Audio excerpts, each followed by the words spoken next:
Welcome to Global VID, a podcast about original productions and international TV and film distribution. I'm your host, Eric Y. Lapointe, and we're about to learn how people in our industry are expanding their footprint and finding the right partners around the world. This show was created by IN10 Global and is also available as an audio format on Apple, Spotify, or your favorite podcast application. Hello everybody and welcome to this episode of Global VID. Today will be our first Asia series, or South Asia to be more specific, as we take a close look at the Indian market with Mansi Darbar, the Network Vice President of IN10 Media. Mansi Darbar has an impressive resume in the TV industry, and she's got a really fun story on how it all got started. And ultimately that led her to working for Big Synergy Media, Balaji Telefilms, their OTT offshoot, ALTBalaji, moving on to Applause Entertainment, which is one of India's biggest production companies, and finally switching on to the broadcast side, the network side, with IN10 Media most recently. They've got 8 different brands, 5 linear channels, 2 OTT channels, and also one production company called Juggernaut. So in this episode, not only do we learn more about Mansi's journey into the industry, but we find out how it aligns with this new role in broadcasting. And stick around until the very end, because we are going to find out what foreign programming that IN10 Media is currently looking for which channels. And Mansi also shares some tips, some one-on-one tips on working with the Indian market. So let's get started right now and meet Mansi. Welcome to the show, Mansi. How are you? I am very well, Eric. Firstly, I'd like to thank you for having me over and now Global Podcast. So thank you so much for having me over. Oh, well, our pleasure. Let's get started here. Please introduce yourself and IN10 Media. Hi, I'm Mansi Darbar. I'm currently leading strategy and development at IN10 Media Network as the Vice President of the entire network. To give you a little bit of background about IN10 Media Network, we're a startup media network across 3 business verticals. That's linear TV, digital, and production. Under linear TV, we have about 5 linear TV channels. Under digital, we've got about 2 OTT platforms, and we've got a production arm, which has further 2 divisions. One is for OTT content and one is for television content. Great. And you know what? We're going to talk a little bit more about IN10 Media towards the end of this podcast, because one of the things I do want to talk to you about is getting your tips on doing business in India, and also for international partners, how could they potentially work with IN10 Media? That's something we'll talk about for sure. And now to start, I definitely want to talk about your personal story and how you got into the industry in the first place. Because when we last spoke, you had a really fun story for us, or for me. Can you share that with us? Absolutely, Eric. I think it's going to be my pleasure, sharing the story with you. So while I was growing up, I used to, as a kid, of course, people have different hobbies, right? And my hobby was watching television. I used to be glued to the television set for about 4 or 5 hours in a day. So much of television that I used to consume. So at one point of time, while I was, glued to the television set as always, my mother entered inside the room, right? And she asked me that, "You're again watching television?" And there was this, really, raging reaction from her. And she said, "If you just keep watching television, what is it that you're going to do in life, right?" Mm-hmm. I took a little bit of a pause, as a child, because you're being, scolded at and you're being yelled at, right? And I looked at the television set and I looked at my mother and I said, well, this is what I'm going to be doing. I'm going to be working in the television industry one day, creating content. So here we are, that's how it started. So that was your research. Now, for context, how old were you, Mansi, when you said that to your mom? Do you remember? Yes, absolutely. I was studying in about the 5th grade, so I was about 12-year-old. So you already had that drive in you since you were a kid. And so what does your mom think now? I'm hoping and assuming, right, that my mother is really happy now, right? My parents are relatively really happy about the choice that I made and about the profession that I picked. Because, when you're a kid and you're a 12-year-old, right, you don't really know what you're going to be doing. And there was not so much of exposure about, media and entertainment, right? Because there was no specific course to get into the profession of media and entertainment at that point of time when I was in school, right? Later, of course, when I grew up, there was a specific, course, a curriculum that came into place that you could, pursue the course, you could study, audiovisual production, which is typically, television production, and then move on to having a professional job in the industry. So I'm sure that my mother and my parents are, pretty happy with, the choice I made. And yeah, so far so good, all's well. What did they want you to become? I don't think, I come from a freedom relatively background that my parents have been, more like friends to me. So they've not really wanted me to become a specific, a doctor or an engineer or take up a specific profession, right? I think I remember my mother clearly telling me that right from the start till today that, you got to follow your heart, right? Something that you love, and, you got to follow your passion, and you're going to reach, wherever you're meant to be, and you'll reach your destination. So I think all I've done all along from watching television when I was 12 to now is just follow my heart and, in turn, follow my passion. That's amazing. So you have great, encouraging parents that helped you as a child get to at least to the point of adulthood. So now let's talk about your first entry into the entertainment industry. What were your first steps? Like I mentioned, right, I of course pursued my master's in audiovisual production from Symbiosis International University, which is one of the top 3 universities in India.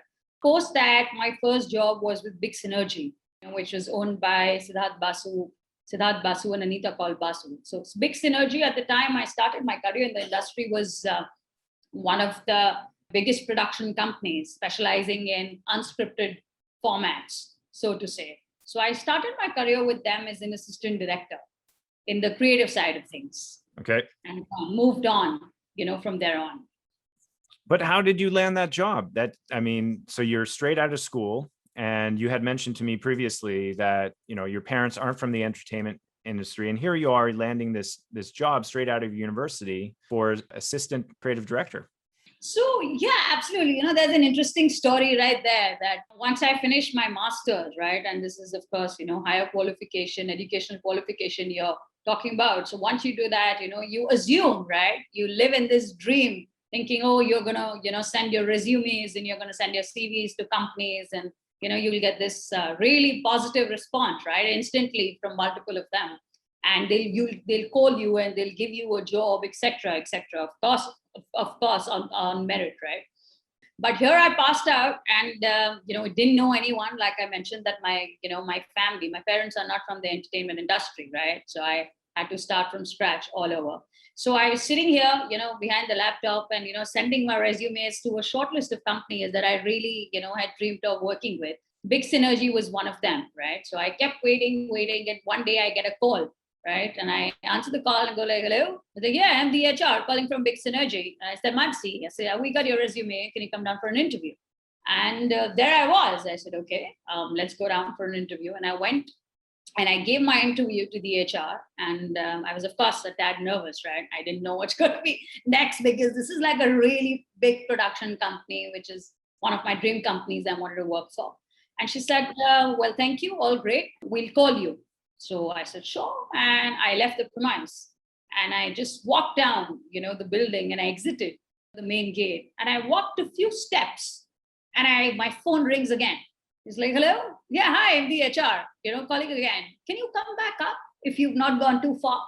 I said, sure. I didn't know what was happening. So I went back up, and, there she tells me, well, the managing director, right, the producer of the company, the owner, she wants to interview you. So are you up for it? So I said, sure, not that I really had an option. So when I went straight in, I was interviewed by Anita Kaul Basu, who owned the company. And it was a great round of interview. And she said, we'll connect with you, Mansi. And I said, sure. And I again walked out, and I exited the main building, the premises, and I walk a few steps ahead, and I again get a call from the HR. And she's like, hi, this is, the HR calling Berlin. So I said, hi, we just wanted to let you know that we already have an offer for you. for the position of an assistant director on, a really big tentpole unscripted format show that we're doing. So, will you be interested in taking it up? And I said, sure. I didn't really, want to think a lot because it is, like I said, it was one of the dream production companies I want to work for. Sure. And that's the story. So it's, about 3 calls in every few minutes of me walking out of the main entrance. And, there I was, with Big Synergy being the first company where I started my professional innings with. It was home turf to me, my home turf. And there you learned all about formats, because Big Synergy worked a lot in acquiring formats to produce in India. And then on top of it, you had a great mentor that you were reporting to, the creative director themselves. Yeah, absolutely. Big Synergy, has produced India's biggest non-scripted show, which is India's biggest non-scripted and formatted show called, in English, the format is called Who Wants to Be a Millionaire, right? And in India, we called it Kaun Banega Crorepati, with the legend of the movie industry or cinema industry called Amitabh Bachchan. So Big Synergy produced that, and post that, multiple other tentpole unscripted shows. There was Power of 10, there was Moment of Truth, there were multiple of them that they produced. So I, got introduced to something called formats, right? I didn't know what formats are for the first time when I worked with Big Synergy on the creative side. And the most ironic part, like you mentioned, was that I was an assistant director, right? So I was like at really ground zero, right? And I had straight up reporting to the creative director in the production company. So it was a great learning experience, right? Because generally, you have this hierarchy and you have people up, but here I was at the, lowest level, and I was reporting to someone at the, senior most level. So it was a great learning curve. I think, I straight away, got mentored from my first creative director, Sujata Sanghamitra. Yeah, it was a great learning experience all across. And then you moved on. What was your next role after Big Synergy? So I worked with Big Synergy, like I said, right? It's been my home turf when I made an entry into the media and entertainment industry, and I worked with them for many years. Post that, I moved to Balaji Telefilms. Balaji Telefilms is, one of the biggest production companies specializing in fiction in India. So I moved to Balaji Telefilms working on, again, unscripted, a really big unscripted show, which appeared on Star India. Right. And post that, I finished the project. I went in-house, right, with ALTBalaji. So Balaji Telefilms at that time had a plan of launching India's first homegrown OTT platform, which was called ALTBalaji. So I was part of the founding team of that. So I finished the non-scripted project, moved to ALTBalaji as the founding team member. Is that a platform that still exists today? Yes, absolutely. ALTBalaji is India's first OTT, right? Homegrown OTT platform. So it's still around. It's very much around. I remember we launched it on about 16th of April, 2017, and still very well around. And it makes these really fantastic homegrown series. And then you moved on to Applause Entertainment, correct? And you continued using your format experience there once again. Yes. Now that you're mentioning it, Eric, actually, I'm realizing that I have some sort of a, relationship, right? Again, an ironic relationship with formats. As at the start of my career, I began working on format adaptations, but that was more from a creative lens, right? As I was a part of the creative team and the creative groups. And at Applause, when we were aggressively, right, acquiring scripted formats, right, remake rights for India, I worked on the commercial lens, right, from the commercial side of things. So I was looking at, going out there and acquiring formats, structuring the deal and negotiating and closing it, right? So I think that's been a very interesting relationship and experience for me, starting from the understanding from the creative side of things, the formats, how do you take a format, how do you adapt it, right, to the commercial lens of it. So I think it's a 360-degree learning experience or curve that I had. And I realized that formats, they are lucky. I think they work for me. So this is probably a great time to switch to ask you about the Indian marketplace, especially in line with, it's a perfect transition actually. What's different about dealing with formats in India that might be different than dealing with formats elsewhere in the Western world? And I can only talk for myself, right, from the experience that I've had in the last few years. Absolutely. I would just like to share that, when you're dealing with India as a market, as far as, scripted formats, one cannot apply the global rules, right? The global terms and conditions to the format acquisition in India. As India is a ever evolving market, right? So it makes the market extremely dynamic in nature because there are new set of platforms coming in, right? There are new demands coming in. There are new types of content coming in, patterns of content consumption, etc. Right? You're building on a new set of audience, especially with digital coming in. So I would just like to say that, when you're going there and you're acquiring a scripted format or remake rights for India, you can't say, oh, well, these are the global rules. You got to treat India as an independent market, right? Because of its, like I mentioned previously, because of its ever evolving nature, which makes the market extremely dynamic in changing. It's a completely different way of approaching it. So what would be different then in that case? Honestly, when with India, when you're acquiring formats, right, scripted formats, all the platforms, right, they want everything. They want the world, right? So they want a format which is free, any kind of carve outs. So I think carve outs is something that the India market is not really open to when you're acquiring a scripted format, right? You got to have all clearances globally, which is a big one. I know it's a big ask, right? From the way the global market functions in terms of acquiring scripted formats and structuring the deal. But with India, any platform you go to, they would like a global clearance of rights. But for the Indian version, like they don't want this version to just live in India. They want it to live across the globe for other Indians living around the world. Yes, because there's an Indian diaspora, right, across the globe in different parts of the world. So they want this Indian version to be, seen by as many people as they can at the Indian diaspora all over. That's why. So let's say, for example, these are European producers who are saying, well, this is how we work. We would only give you the Indian rights. How would you negotiate that? Well, it's really individualistic, but I could, like I said, I could talk for myself, right? Right. When I started negotiating the scripted formats for India, which was being done almost pretty much the first time in India for digital, all I told all my friends now, right? All my global partners and, all the friends that this is a very different market. You're dealing with a market which is not really gone a step further and acquired the scripted formats, right? So this is new to the country. So it is new to the country. And if you apply the global rules while playing a new game, right, it's not going to fly. So we got to come midway 50-50.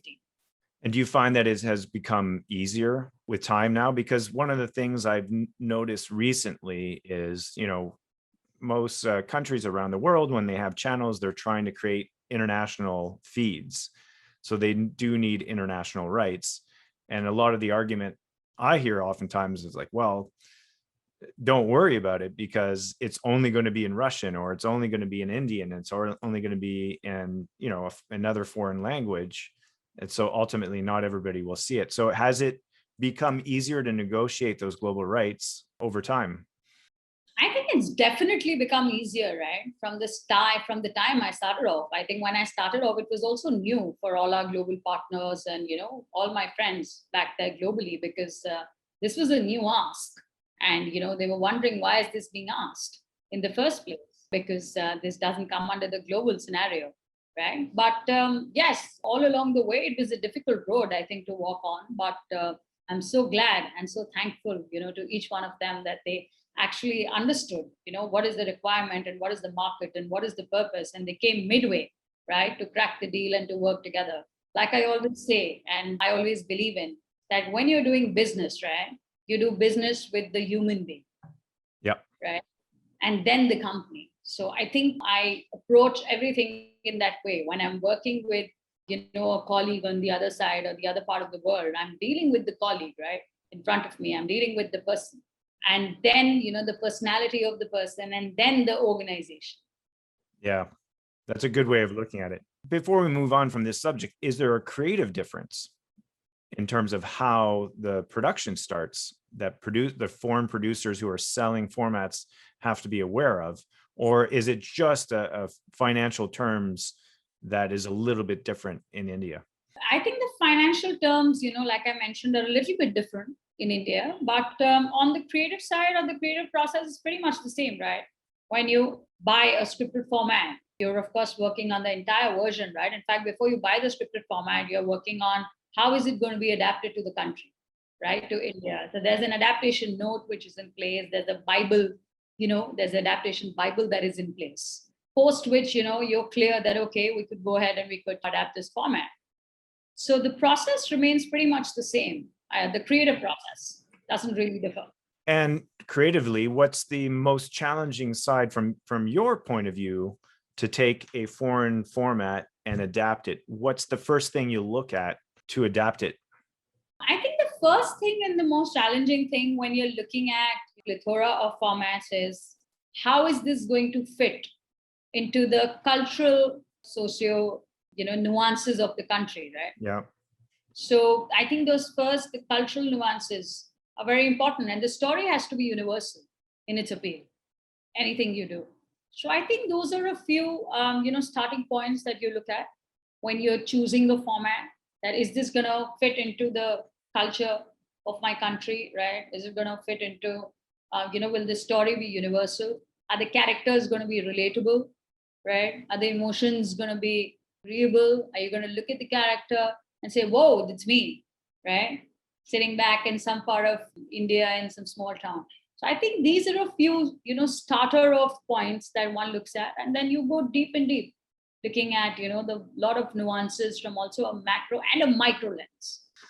So one other question I'd love to ask you about, the differences of working with India, and now you just kind of gave it from a producer standpoint, especially when you're selling formats, but from the distribution standpoint, what do distributors and producers trying to sell finished content have to keep in mind when they're trying to make a transaction with an Indian broadcaster or platform?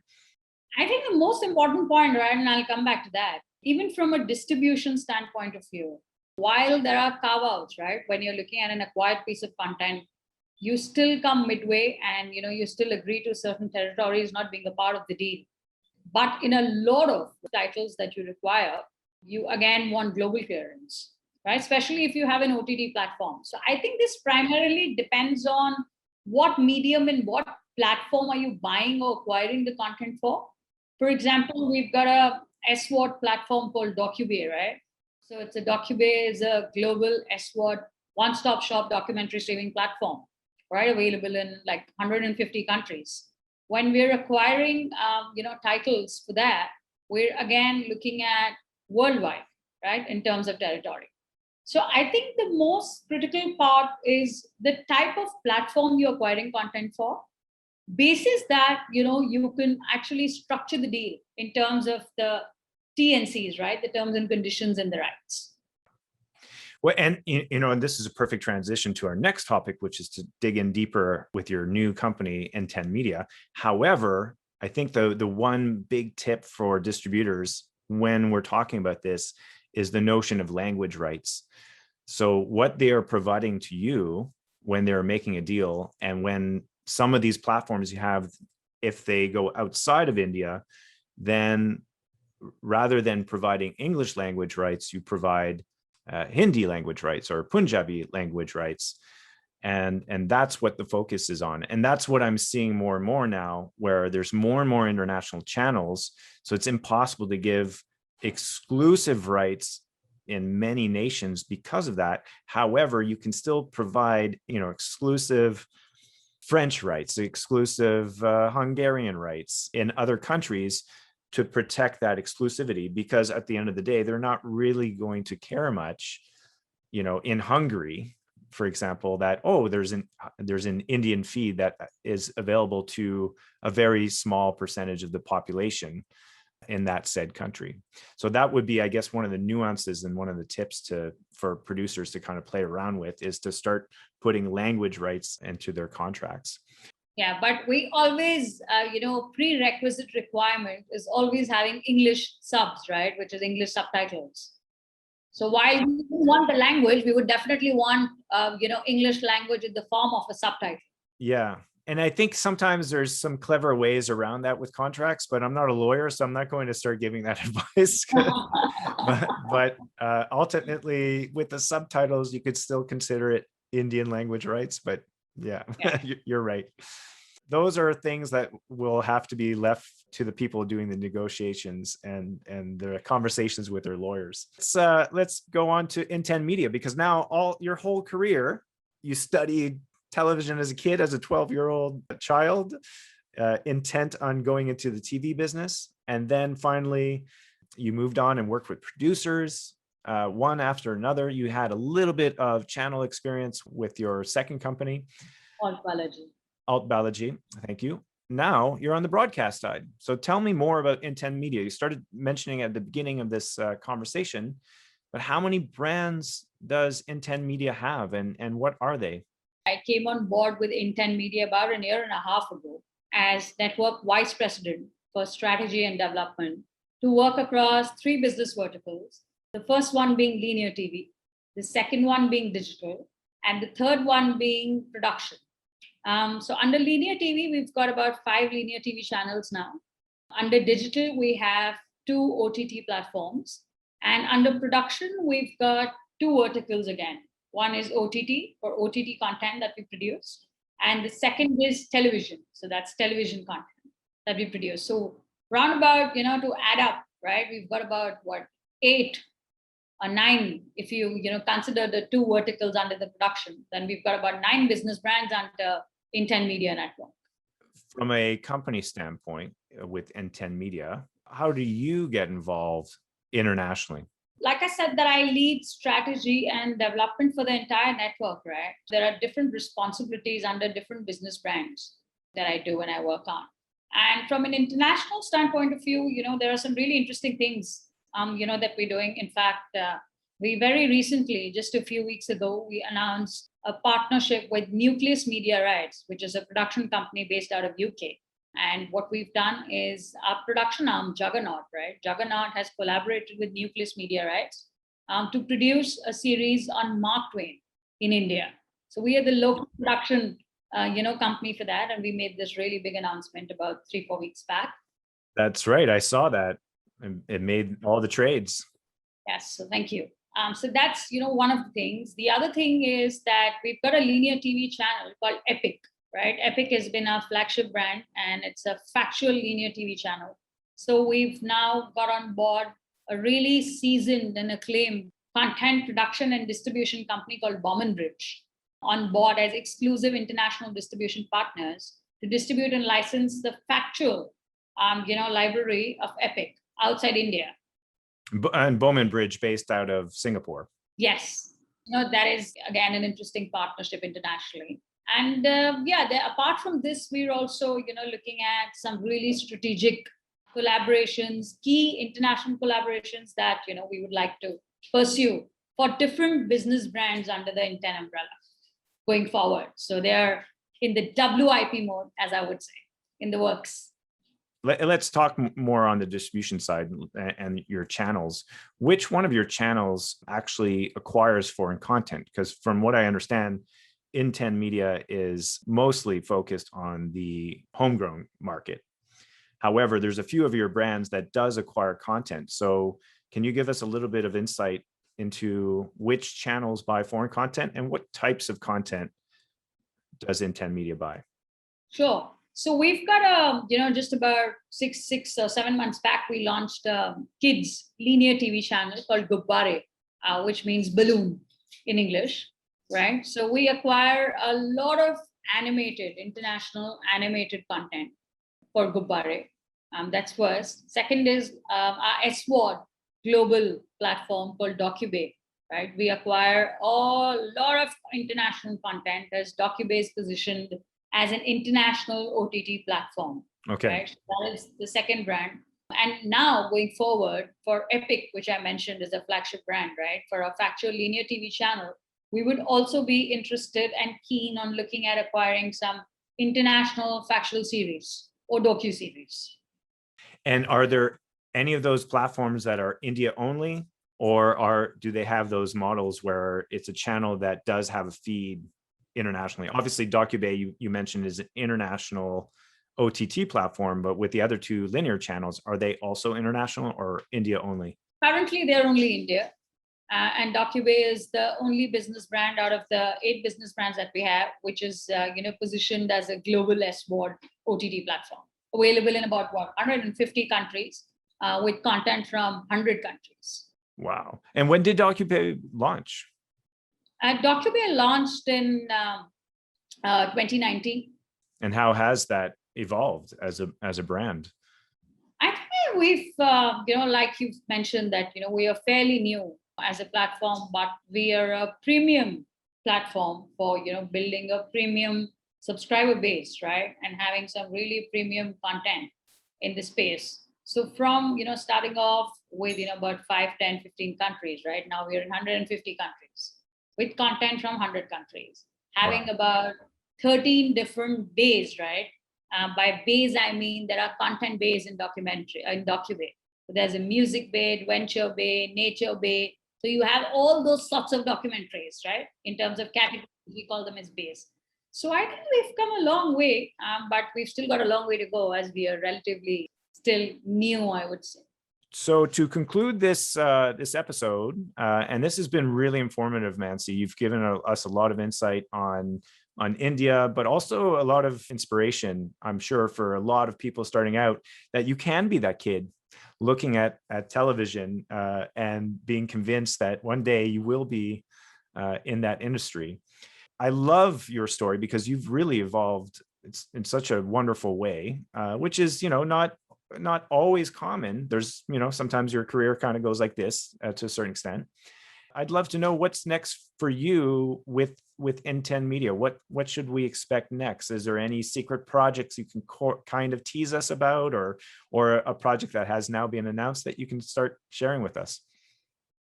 So I think I'll first, go on what's next for IN10 Media, right? I think for IN10 Media next, we're looking at a rollout of international feeds for all our linear TV channels. For Docubay, which is a global SVOD service, we are looking at expanding its international footprint. And for Juggernaut, which is our production arm, we're looking at having some more international collaborations, right? And for me, everything what's for IN10 Media. Of course, from an IN10 Media perspective, on next steps in the next few months, we're looking at some really strategic, reforming some strategic key international collaborations and partnerships that we can for each of the different business brands that we have under the IN10 umbrella. How do you juggle all this, Mansi? These are 8 different brands that you are responsible for the strategy and development for. How do you juggle that? I just juggle. Sorry, that's a poor joke. No, that's great. I think I love multitasking. I love new challenges. So it comes really, spontaneously. It comes naturally to me, doing different things. I think that keeps my mind ticking, and it keeps going because there are new challenges, and there are different things that I do under the different business brands of IN10, which continuously keeps me and my mind on toes. So I just juggle everything in that fashion. Absolutely. Well, it's fun to do different things in life and not to be stuck like, oh, I'm just in production. Absolutely. And you're really in that stage where you're doing way more than just one thing, which is great. Mansi, thank you so much for joining me this today, evening for you, morning for me. I really appreciate you taking the time and sharing all this insight. No, thank you so much, Eric, for actually having me over. It was great having this conversation with you, and it brought back all the memories, from where I started off as a 12-year-old kid, right? Yes. Finally being in the television space and, being able to move forward with the dreams that I had, and long way and, miles to go. So thank you so much for having me over. I had a brilliant time. Yeah, thank you. Thank you so much. Take care. Thanks.